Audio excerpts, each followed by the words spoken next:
Alors, en sortant de tôle, vous reprenez un boulot à la télévision. C'est grâce à vous, quand même.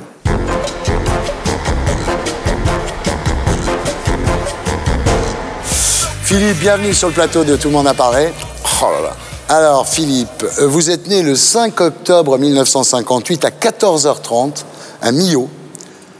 Père corse, mère pied noir, tous les deux instituteurs. Alors, enfance de rêve dans un village cévenol. Le seul problème, c'est le ceinturon. C'est quand vous avez fait une connerie, votre père, dans le treillis offert par son cousin César, militaire de carrière, vous donne des cours de salsa avec le ceinturon. Oui. Ben, en même temps, c'était l'époque où on avait le droit un peu de fesser les gamins quand ils exagéraient, quoi. Donc, ça m'a plutôt pas trop mal réussi. Puis j'ai pas de rancœur sur ça. Au contraire. Alors, famille peu mélomane, vous dites « Mon père dansait le tango avec la grâce d'un ours atteint de sciatique et ma mère pensait que Verdi était drogué. » Alors, en tous les cas, zéro chance de faire une carrière dans la musique à l'époque. J'y croyais pas du tout, non. Alors, l'été, la famille part en Corse. 7 dans la Cime Camille, jusqu'à Marseille, 300 bornes à 58 km à l'heure. Comme j'étais le fils aîné de la famille, même mes sœurs qui étaient plus vieilles que moi, elles avaient le droit, elles étaient sur le tapis de sol. Moi, j'avais le droit au siège arrière avec mon petit frère. Quand même. Oui, oui. Alors, la Corse, l'été, c'est bien parce qu'à ce moment-là, vous n'êtes plus l'élève de votre père, mais son fils, ce qui change tout. Vous chassez, vous pêchez, il vous apprend la belote, il vous apprend la pétanque. Donc, c'est un moment de communion familiale, la Corse, quoi. C'est vraiment le moment où je retrouvais mes parents, parce que instituteur à l'ancienne, donc pas le droit de l'appeler papa à l'école, ni ma mère maman, donc j'étais un petit peu celui qui allait morfler si les autres déconnaient, parce que c'était comme ça. Et là, Paul, votre petit frère meurt, vous avez 12 ans, et à partir de là, plus rien ne sera comme avant. Vos parents sont dépressifs, ils sont peut-être moins attentionnés envers les enfants qui restent, et on peut dire que la famille explose. D'abord, c'est une maladie peu connue qui est le cancer, et les enfants atteints du cancer à cette époque-là étaient plutôt des cobayes que des... On essayait de la chimio, on essayait ci. Mais là, c'était en plus très difficile parce que les traitements étaient très lourds et les enfants déformés, Alors là, vous avez 12 ans, vous comprenez qu'il va vous falloir grandir seul. Vous trouvez rapidement votre vocation, être célèbre. Voilà, vous ne savez pas très bien comment, mais enfin, vous voulez être célèbre. Et bientôt, ça se précise, en fait. Vous voulez être DJ célèbre, évidemment. Et c'est là que vous comprenez, dès votre première sortie dans une boîte de nuit, que le centre névralgique, en fait, c'est la cabine du DJ, quoi. Tout à fait. C'est là que tout se passe. C'est le maître du monde, le DJ. C'est vrai qu'on a, en même temps, sans être un musicien, on joue des disques de groupe, et on s'approprie un petit peu le succès à travers leurs disques, puisqu'on joue avec les gens et ce morceau-là, et c'est pas du tout désagréable. Après, je l'ai fait parce que j'étais aussi un peu mégalo, j'aimais bien qu'on me regarde, donc voilà. Vous finissez par avoir le bac, vous faites la fac de droit de Nîmes, ça vous passionne pas, on peut le dire, Non, je suis pas accroché au droit. Non. Vous faites l'armée, toujours à Nîmes. C'est pas mal. C'est pas mal, Et là, vous faites le DJ pendant le week-end, quoi. Tout à fait. Et en 1980, vous devenez DJ pro, c'est-à-dire vous commencez à vivre de votre art. Je suis le premier à travailler dans plusieurs clubs. Avant, les DJ restaient à demeure dans un club. La collection de disques appartenait au patron dans la boîte. Moi, j'ai toujours acheté mes disques parce que j'ai toujours voulu jouer ce que j'aimais et pas ce qu'on m'imposait. Et puis, j'ai commencé à tourner. Donc, tourner, c'était déjà un barnum parce qu'il fallait porter les vinyles, ce qui est très lourd. Et il n'y avait pas de fly case comme maintenant. Donc, c'était des malles de l'armée en fer. Donc, j'avais toujours 3 copains qui portaient la malle et moi qui baladais devant. Et en 1985, alors ça, c'est l'événement, c'est la Scatola. C'est la première boîte dont vous êtes propriétaire. C'est un petit club qui est perdu au fond d'un centre commercial sinistre, à Port-Camargue. Bien pourrave. Voilà, bien pourrave, que vous achetez pour 50 000 balles, quoi. Exactement. Mes économies. Pile poil. Et je rentre dans cet endroit, qui était d'une laideur terrible. Donc j'étais associé avec un gars qui avait mis, lui, 20 000 francs à l'époque. On casse tout. On peint en blanc. Et on met un bar de feria. Pas de table, pas de chaise. Un blocos. Et c'est la folie. Et c'est la folie, c'est l'état de grâce. 3 ans de fête. Grave. Marraine Inès de la Fressange, parrain Christian Lacroix. Et puis un esprit Scatola, quoi.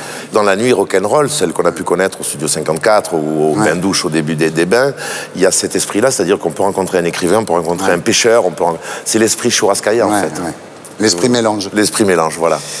Alors, la Scatola devient énorme, évidemment, et un jour, Yves Mourouzi vous réveille, vous trouvez nez à nez avec Yves Mourouzi, qui vous dit « Je voulais rencontrer le mec dont tout le monde parle dans le Sud ». Qui me demande de faire son mariage. Sur ce, je le crois pas, parce que tout le monde dit qu'il est homosexuel. Je pense que c'est une bêtise. Et en fait, il se marie vraiment. Dans les arènes de Nîmes. Dans les arènes de Nîmes. Avec Véronique. Véronique. Et c'est vous qui faites la musique. Oui, 40 000 personnes. Alors ça, c'est le choc de ma vie. C'est un vrai choc. Et ensuite, vous décidez de monter à Paris, parce qu'en France, quand on veut réussir, il faut aller à Paris. Là, c'est le Distrito qui devient le club branché pendant toute une saison. Julien Clerc, Vanessa Paradis, Rhoda Gilles, Françoise et Christian Lacroix, Frédéric Becbédé, Édouard Baird. Et Thierry Ardisson comme assistant disquaire. Qui met les disques avec moi et qui me demande de venir faire la silhouette flamenco. Voilà. Puisque c'était la grande mode des gypsies. Au bain. Donc, et voilà. Là, c'est Bain de minuit, la 5, évidemment. Et là commence un tsunami médiatique. Vous devenez une star, en fait. Vous devenez le premier DJ célèbre en France. C'est arrivé vite, vous pensez? C'est arrivé très vite. Je l'ai savouré. Je me suis un peu perdu dans les lumières, mais avec délectation. Je me suis laissé perdre. Je me suis laissé emporter par ce truc-là. Et j'ai un souvenir... Quelles ont été les réactions de votre entourage? Vos parents, par exemple, comme instituteurs, le fils qui devient DJ dans des boîtes branchées à Paris, ils ont réagi comment, vos parents? Mon père était très fier. Bon, il parlait pas, c'était une tombe. Mais je savais, j'ai su après sa mort, parce qu'il nous a quittés il n'y a pas très longtemps, qu'il avait tout gardé. Tous les articles internationaux, je ne parle pas de la presse régionale, mais tout était gardé dans un bouquin que le notaire m'a remis le jour de sa mort. Donc j'étais super ému. Il était fier. Oui, il était très fier. Il était très fier. Et votre mère aussi, j'imagine? Alors ma mère, comme une mère peut être fière d'un fils, même s'il fait que des conneries, une mère en général, elle est prête à aller jusqu'au bout du monde, bien sûr. Et votre femme, que vous aviez connue avant d'ailleurs, qui est votre femme depuis très très longtemps, elle a réagi comment à ce moment-là? Elle était inquiète? Elle a été inquiète, elle a eu un petit peu peur de me perdre, mais en connaissant l'animal, moi j'ai besoin, sincèrement, j'ai besoin d'avoir mon petit coin de liberté, c'est-à-dire Uzès ou la Corse, où je revois mes potes avec qui j'ai grandi, parce que ça m'a permis en tout cas de garder les pieds sur terre. Les relations avec les médias, ça s'est passé comment? Les relations plutôt bien, puisque c'est le début de Frédéric Becbédé. Il a écrit sur vous, d'ailleurs. Il a écrit souvent sur moi, même dans ses bouquins. Et puis je suis arrivé au moment de cette movida espagnole qui faisait que j'étais le seul habilité et qui avait cette légitimité pour parler du flamenco en France, de cette arrivée-là. L'argent, vous avez gagné du pognon? J'ai gagné beaucoup d'argent, J'en ai encore un petit peu, bien sûr. Vous n'avez pas tout dépensé? J'ai flambé pas mal, parce que ce serait dommage de l'avoir gardé. Mais oui, non, ça va. J'ai vraiment vécu de ma passion, j'en vis encore, donc c'est... Qu'est-ce que vous voulez qu'il m'arrive de pire? Et les filles? Les filles, puisque je dois dire, ça a été compliqué de gérer... de gérer tout ça. Parce que le disquaire, c'est quand même le mec qu'on adore, quoi, dans une boîte. Et puis en même temps, j'ai une gueule cassée, donc les filles aiment plutôt les mecs un peu avec une gueule cassée plutôt que les mecs qui font photo papier glacé. Donc il a fallu que je me batte pour résister. Il y a des moments où j'ai glissé, mais je me suis battu corps et âme pour pouvoir courageusement. Résister. Quel a été le meilleur moment de cette époque, Philippe? J'ai deux grands moments qui me reviennent. Je pense que ma période Ardisson a été pour moi une vraie chance. Et puis l'époque des bains, oui, parce que c'est rock'n'roll. Parce que la nuit, elle est encore belle à ce moment-là. On peut croiser Mick Jagger à côté du dernier serveur de la boucherie nivernaise au bain. Voilà, c'est ça qui est magique. C'est vrai. Le pire moment de l'époque? C'est quand on voit s'éloigner des amis, parce qu'on les voit pas assez souvent, parce qu'ils ont l'impression que tu prends la grosse tête. Peut-être que je l'ai prise un petit peu et que je m'en rendais pas compte à cette époque-là. Alors oui, la perte de certains amis, c'est compliqué. C'est compliqué parce qu'il faut cravacher dur pour les rattraper après. Alors en 1989, vous vous dites que vous ne serez pas le vrai roi de la nuit tant que vous n'aurez pas réussi à Saint-Tropez. Et la mort dans l'âme, vous quittez la Scatola pour le Papagayo. À Saint-Tropez, vous devenez vite incontournable. Libé titre, Corti rebranche Saint-Tropez. Quand même énorme. Vous devenez le must de Saint-Tropez jusqu'au jour où tout bascule. C'était avant Pentecôte. Oui, juste avant la feria de Nîmes. Vous alliez partir à la feria pour faire la feria dans votre bodega. Et à 13h, on sonne. Monsieur Corti, gendarmerie nationale, mandat de perquisition, aussitôt menotté, garde à vue à Sainte-Maxime. Et là, les flics vous accusent d'avoir vendu de la Camostar, en gros, c'est ça? C'est ça, C'est plus vicieux que ça. Vous n'êtes pas capable d'expliquer pourquoi les gens sont venus dans cette boîte alors qu'avant ils ne venaient pas. C'est que vous vendiez de la drogue aux stars. Voilà. Ce qui est un raccourci réducteur, c'est-à-dire que les gens n'ont pas besoin de moi pour acheter de la drogue. Vu l'argent que je gagnais déjà, j'avais pas besoin de vendre 50 ecstasy. Ou il aurait fallu que je vende 2-3 tonnes d'ecstasy, je veux bien. Ça m'aurait rapporté de l'argent, mais pas une dizaine ou même une cinquantaine d'ecstasy. Ils n'ont jamais entendu les stars en question, d'ailleurs. Jamais. Et le trafic n'a jamais été prouvé, en jamais. fait. C'est ça qui est extraordinaire. Absolument rien. Perquisition, alors je vous raconte la perquisition. On rentre, on sort. Hein. On regarde juste les photos. Je suis avec Stallone. Oh là, tu te fais pas chier, hein, t'es avec Stallone. Et on part. Le Papagayo n'a jamais été fermé non plus. Jamais. Mais vous êtes condamné. Oui. 4 ans. 4 ans. 5 au début, 4 à la fin. À toute chose, malheur est bon. Finalement, je m'aperçois que ce que m'ont écrit mes parents et bassiné mes parents, non, la justice, elle n'est pas faite pour tout le monde. Elle n'est pas la même pour tout le monde. Voilà. Et puis, bon. Mais finalement, vous habituez assez bien à votre nouvelle vie. Même l'abstinence sexuelle, disons, la seule chose qui vous manque quand vous êtes en prison, c'est la tendresse. Il n'y a que ça qui manque en prison. Le sexe, ça manque pas. Parce qu'au bout d'un moment, on n'y pense plus. Donc on n'a pas d'érection comme ça qui viennent. Le fantasme entre 4 murs et 12 matons, les fantasmes, il n'y en a pas. En fait, l'esprit pense plus à la liberté qu'autre chose. Et si je dois dire...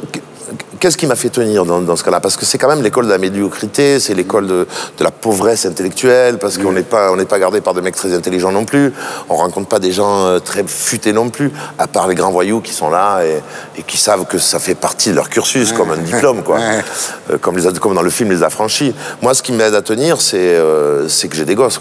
Donc je me dis, à un moment donné, il n'y a pas 40 solutions. Je veux dire, tu peux pas te permettre de sombrer, ne serait-ce que pour le regard de tes gosses. Vous faites du sport à l'époque? 3 choses. Sport, musculation, télévision, masturbation. Ce sont les 3 trucs qui priment en prison. Après, il faut se faire une vie. Et donc, il faut vraiment penser qu'on y est. Il ne faut surtout pas partir de... Il ne faut pas que l'esprit s'en aille. C'est là où on commence à... Alors, en sortant de tôle, vous reprenez un boulot à la télévision? C'est grâce à vous, quand même.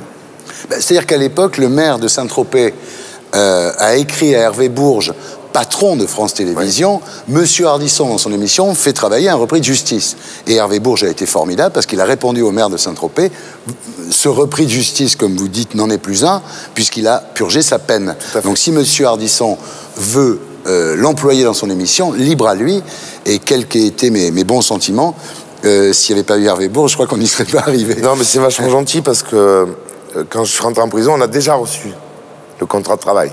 Donc je l'ai su. Et voilà. Et voilà, ça a recommencé. Soirée dans le monde entier, mariage de Zidane, mariage des filles Khashoggi. Enfin voilà, puis vous gagnez votre vie en faisant des soirées dans le monde entier. Et en vendant de la drogue, puisque... Alors, Philippe, est-ce que vous êtes nostalgique de cette époque, de la grande époque, des bains-douches, de lunettes noires, de tout ça Je suis nostalgique parce que je suis triste quand je regarde la télé. Et je ne suis pas le seul.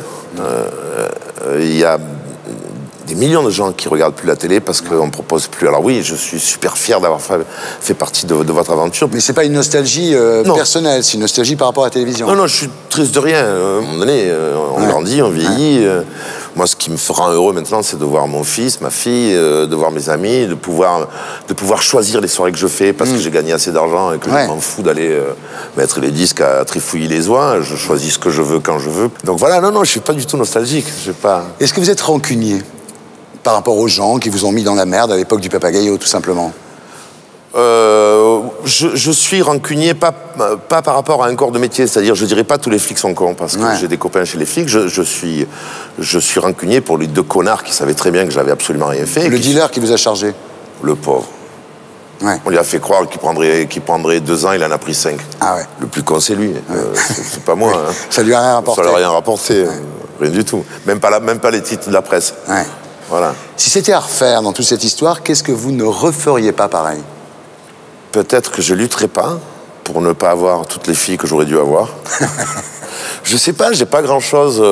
Non, ce que je referais pas, c'est que je saurais qu'à Saint-Tropez, le fric est roi. Donc quand on touche au nerf principal de la guerre, c'est-à-dire l'argent, il faut faire très attention, c'est-à-dire se border. Vous n'étiez pas protégé, quoi. J'étais pas protégé. Alors, quand vous mourrez, le plus tard possible, j'espère, qu'est-ce que vous voulez qu'on marque comme épitaphe sur votre tombe? Alors, moi, j'en ai une, mais les bras, pas de bras, pas de chocolat. Celle-là est très bien, où tout le monde couche avec tout le monde. Voilà, oui. Non, mais j'aurais mis... J'adore celle de Francis Blanche, Laissez-moi dormir, j'étais fait pour ça. Oui, pas mal. Mais non, je mettrais... Je vous l'avais bien dit que j'étais un malade. Merci Philippe, je suis très heureux de rallumer la lumière sur vous. Merci. Et pour être sûr de ne rien rater de Inarditube, abonnez-vous et mettez un pouce bleu.